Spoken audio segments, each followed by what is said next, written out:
Olá pessoal, sejam bem-vindos a mais uma aula de Fundamentos da Matemática 1. Hoje é a aula 17, tá? E eu vou começar com vocês a estudar o conteúdo sobre conjuntos. Nessa aula, que é a 17, então, a gente começa o conteúdo do segundo bimestre, tá? Da disciplina. Então, segundo bimestre, segunda prova, os trabalhos, nós vamos estudar então a parte de conjuntos, ok? Nessa aula, o que eu vou fazer com vocês então é introduzir o conceito de conjuntos, né? Dar as primeiras noções primitivas, os primeiros axiomas. Então, e a gente vai estudar nessa aula a parte de igualdade de conjuntos, ok?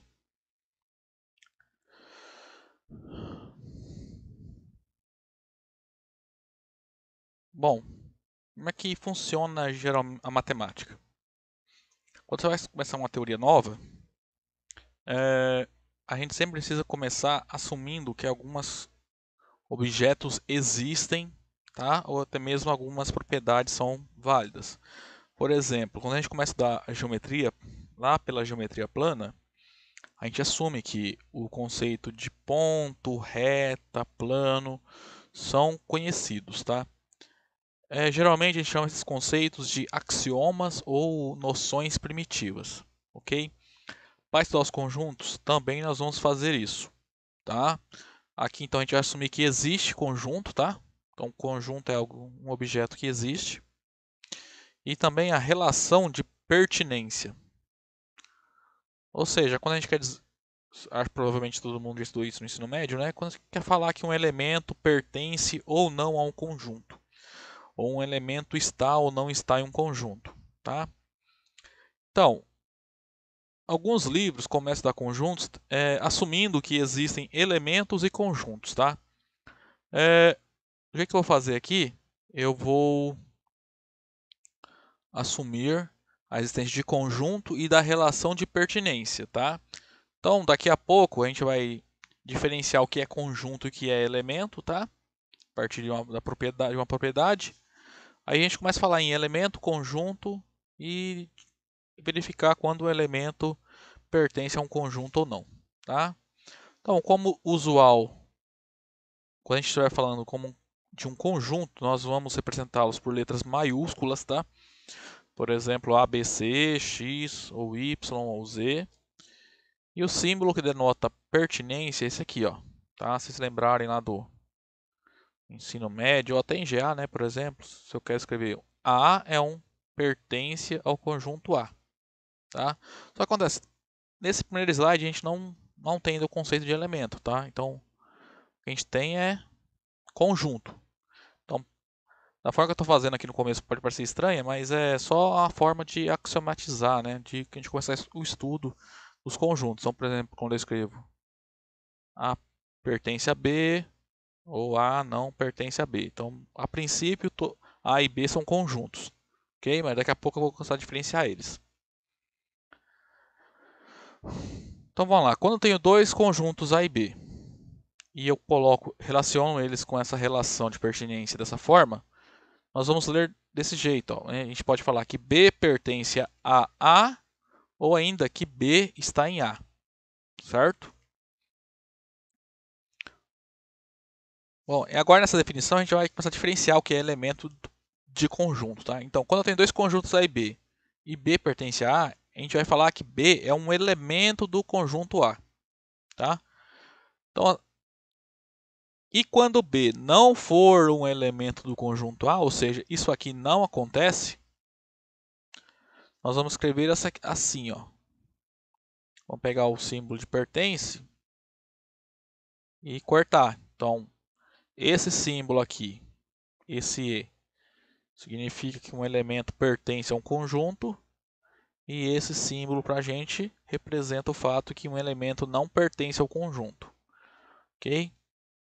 Então, esse Ezinho aí, o símbolo de pertence, quando ele estiver cortado, eu quero dizer que o B, né, não pertence a A. Ou ainda a gente pode falar que B não está no conjunto A. Ok? Então, para diferenciar o que são elementos de conjuntos, né? Conjuntos a gente vai continuar denotando por letras maiúsculas. E os elementos nós vamos denotar por letras minúsculas, certo? Então, quando eu quero dizer, por exemplo, que um certo A é um elemento do conjunto X, né, ele pertence ao conjunto X, a gente denota assim. Se eu quero dizer que A não é um elemento do conjunto X, a gente denota assim, tá?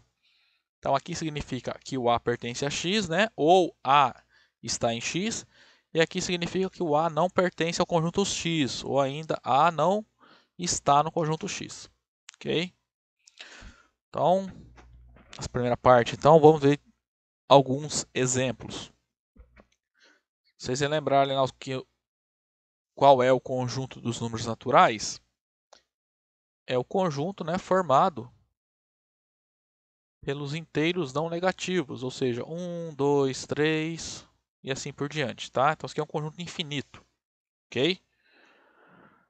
Então, ó, o 0 está aqui, então a gente pode escrever que 0 pertence aos naturais. O 1 também está aqui, a gente escreve que o 1 pertence aos naturais.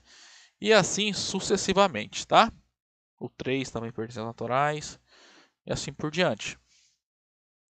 Por outro lado, nenhum número negativo é um número natural. Então a gente pode escrever que menos 1 não pertence aos naturais, menos 2 não pertence aos naturais.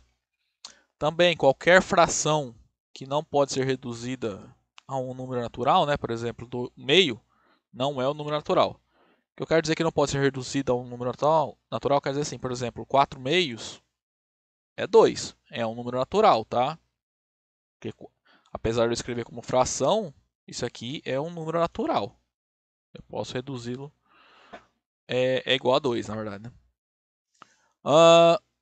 Números racionais, né, que são as frações, e números irracionais também, nós podemos dizer que não pertence ao conjunto dos números naturais, né? Então, por exemplo, π não é um número natural.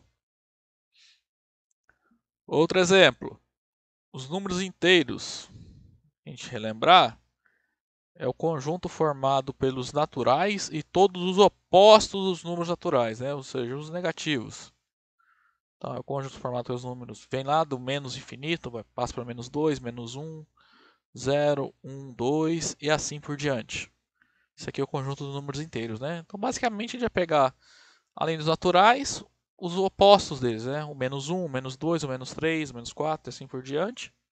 E vai colocar tudo em um conjunto só, a gente forma que nós chamamos de conjunto dos números inteiros, tá? Que nós vamos por Z, né? Então, por exemplo,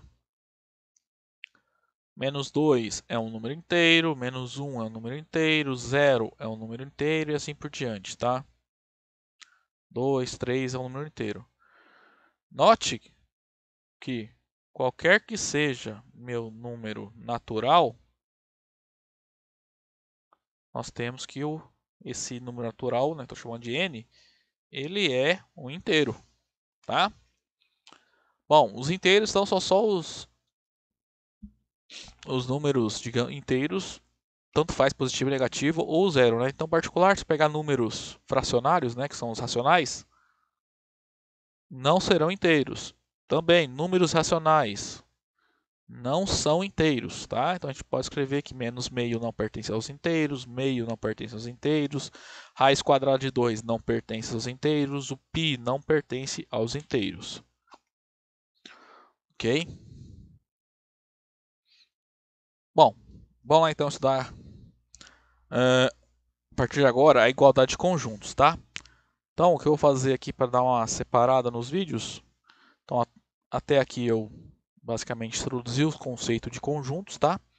Aí eu vou parar esse vídeo e no próximo vídeo eu trato desse tópico, tá? Que é a parte da igualdade de conjuntos, ok? Até lá então, gente.